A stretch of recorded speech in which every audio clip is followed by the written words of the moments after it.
തിരുവിതാംകൂർ ദേവസ്വം ബോർഡിന്റെ അധീനതയിലുള്ള കാട്ടുവള്ളിൽ ശ്രീധർമ്മശാസ്താ ക്ഷേത്രത്തിലെ ഭാഗവത സപ്താഹയജ്ഞം തിങ്കളാഴ്ച ആരംഭിക്കും. ഇതിന്റെ ഭാഗമായി അഖണ്ഡനാമം നടത്തി.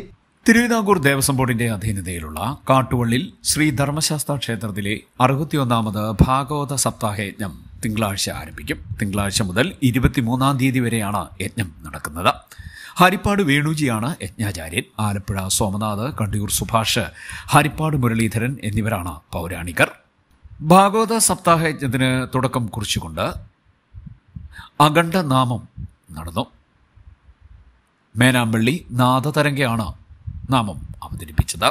തുടർന്ന് വിളംബര വിഗ്രഹ ഘോഷയാത്രയും നടന്നു.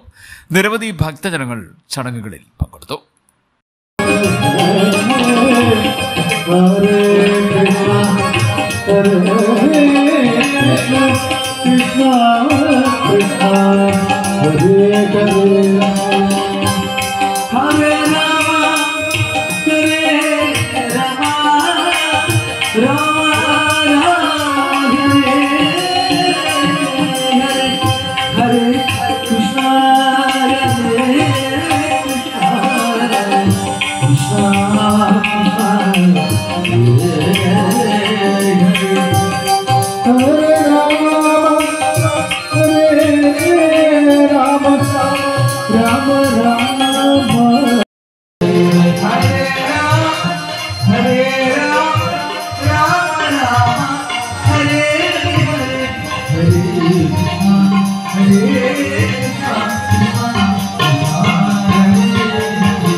CDN News, Kayamkulam.